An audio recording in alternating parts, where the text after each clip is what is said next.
All right. Let's close that.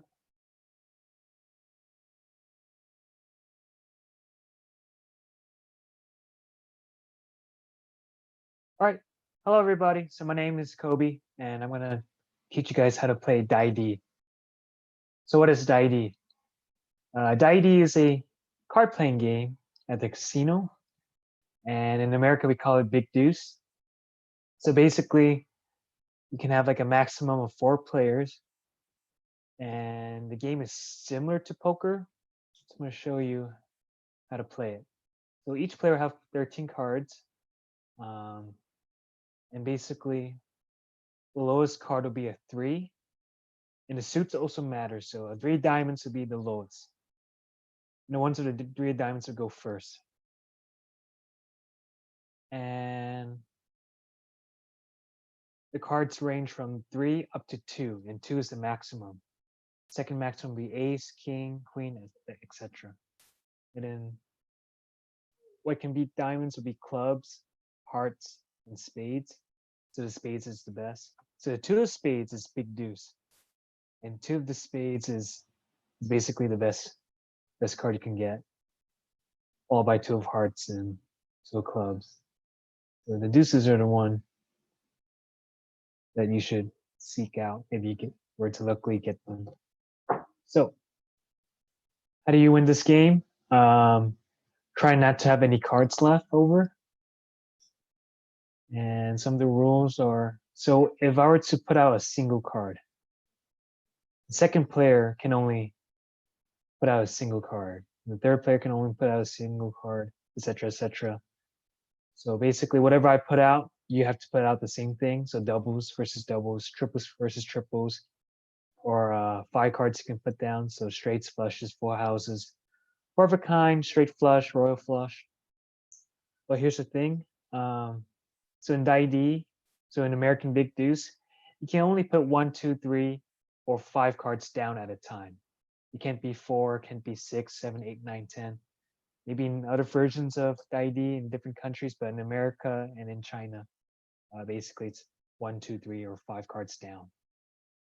So, and an extra fact would be, if I were to put it down as single, you can't have a double beat a single. It won't work in this game. That's some criteria. Some more rules.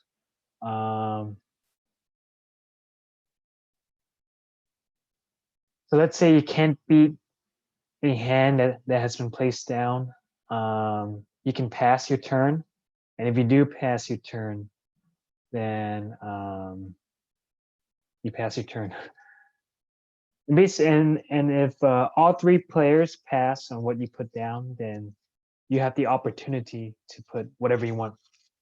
So if everybody passes, I can put any card down, a single, a double, triple, 5 cards. It doesn't need to be the scheme, the pattern that was followed before. You can choose the pattern you want now. So that's that. And then, oh yeah, the pile in which you put your hand down on, you can't steal those cards. So nothing is ever recycled in this game. So you start with 13 cards, you end with 13, or you end with 0 cards if you can. So yeah. All right, some tips and tricks. So my first suggestion would be to consider the double trouble technique. It's something I call it myself. It's not an official name for it, but anyways. Your hand has mainly doubles. So let's say you have a lot of doubles in your hand. Then you can use that to your advantage. Why? Because most people tend to only like to use the 5-card technique. So straights, flushes, full houses, 4 of a kinds, all that stuff. And typically they tend to neglect the doubles or the 2 of a kinds. So you can play that out to your advantage. And if you place like 5 doubles in a row, you're almost done with the game. And you can end off singles or something like that. While they're stuck trying to get rid of their 5-card hands, which can lead to their own troubles. Also, second technique, And I tend to see this a lot in beginners.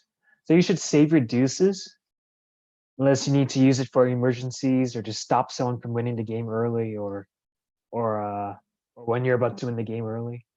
So typically beginners forget to use their deuces or they would use it incorrectly. That won't help them win the game in the end. So make sure you save your deuces for special opportunities.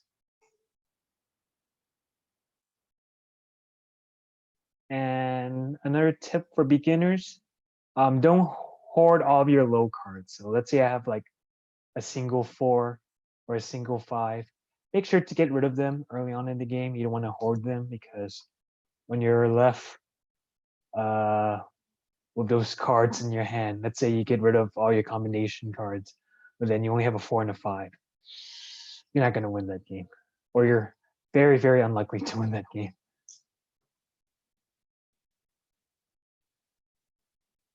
So if you were to have doubles and straights and full houses, make sure to use all those combinations to its fullest potential. So basically, there are many paths to defeat your enemies. Let's say you had like an opportunity to make a flush, 2 flushes, but then you have to break 1 full house. Maybe it's wise to break the full house and make multiple flushes, or maybe it's more wiser to stick with the 1 full house and not utilize the double flush. Whatever it may be. There are many strategies to beat your enemy, right?